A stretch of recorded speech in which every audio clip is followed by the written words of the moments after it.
Good afternoon. It is September the 10th. It's about 2:30 Central Time, and I'm going to do a short video because I'm going to reminisce about where I was on September the 10th, 2001. We were in New York, and we had spent the day going to the Statue of Liberty, and we walked all the way up to the top, all those steps. It was a very, very long walk, but we made it, but it was raining. And when we got done, we got soaking wet. We were supposed to go to the World Trade Centers after that because one of my close friends, Kevin, who was from the area, said, make sure you go to the World Trade Center. It's the place you have to go. You see everything from up there. But we were soaking wet. We said, okay, we're going to go tomorrow. So Kevin called late that evening and said, did y'all get up there? I said, no, we're going to go first thing in the morning.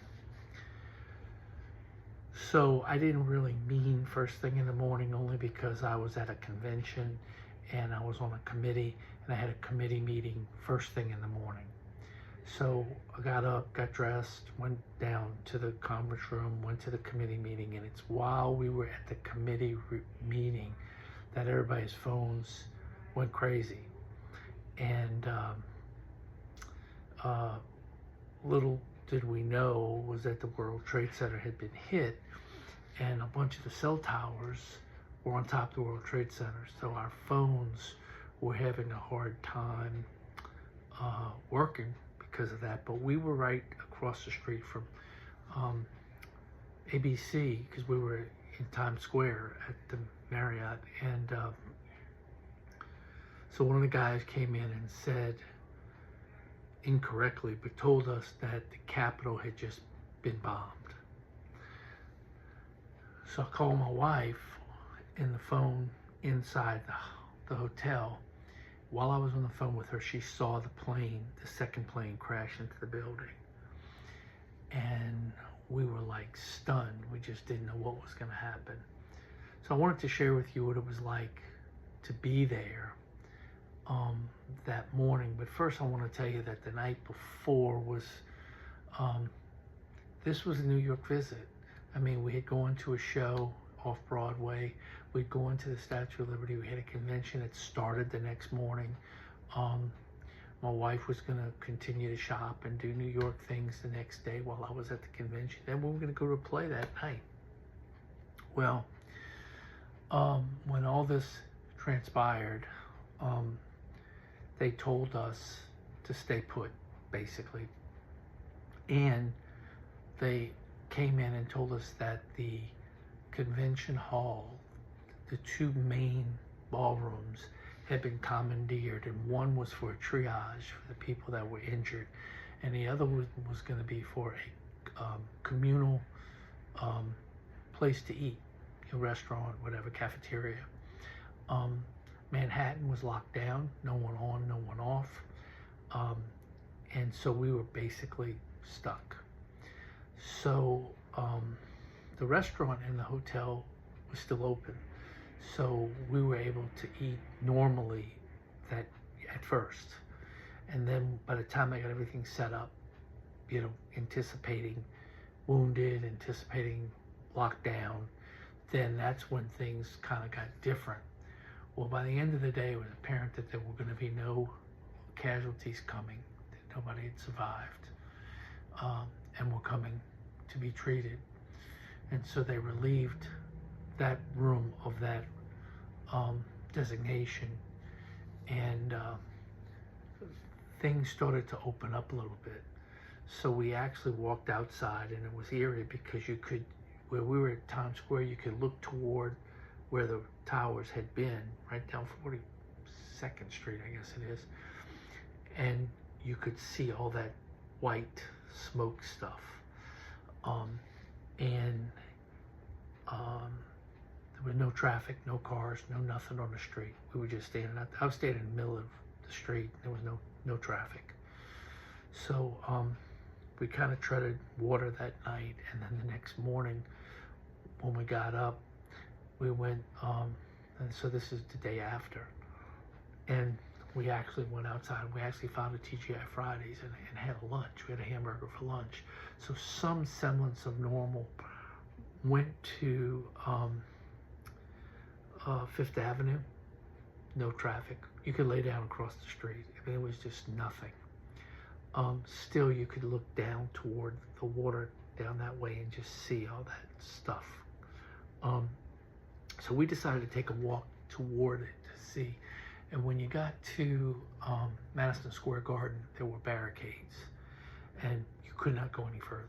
But you could get to that point, and I don't know what street that is, but so we walked down there, and there was a lot of people that had taken the walk, and then we're turning around and go back because you couldn't go any further.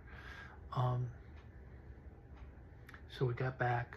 They told us that, I guess it was not that day, but maybe the next day, that at 1 o'clock they were going to open up the airports. And so our company that we had worked for, that we were at the convention for, contacted us and said that they would send the company plane to pick us up. So we had a ride back. So we were preparing with that in mind. Now, my friend Kevin, when this happened, he thought we were at the World Trade Center, and he went crazy. And he kept calling my house, trying to get in touch. He finally got in touch with my daughter, who told him that they had gotten word that we were okay. So he was relieved. He didn't know why or how, but later on, when I got a chance to talk to him, I filled him in, and he was so relieved because he thought he had basically killed me, because he told me to make sure we went there first thing in the morning, which we had intended to do. The end of the story is this. 1 o'clock on the day that the airports were supposed to open, the transportation secretary had a briefing, and someone in the crowd asked him about private jets. And it was like they had forgotten about private jets or something. He says, "Oh, hold on." And then he turned around and he said something to somebody who picked up a phone. And next thing we knew, that they had closed the airspace to private jets. And our pilot was in the airport near the runway with flight plan approved to take off, and his communication us later was that it went blank and canceled his flight plan, and he had to turn and go back, and he couldn't come get us. So here we were. We hadn't made arrangements to get back. Some people had gotten on trains and different things. We were planning on getting to the airport and then flying out. So we found out that there was a Hertz car rental around where we were. So we walked over there, and believe it or not, we got the last car they had. So myself, 2 other lawyers, and my wife got in this rental car and drove back to Louisiana. And we had to go north to go south because of the way things happened.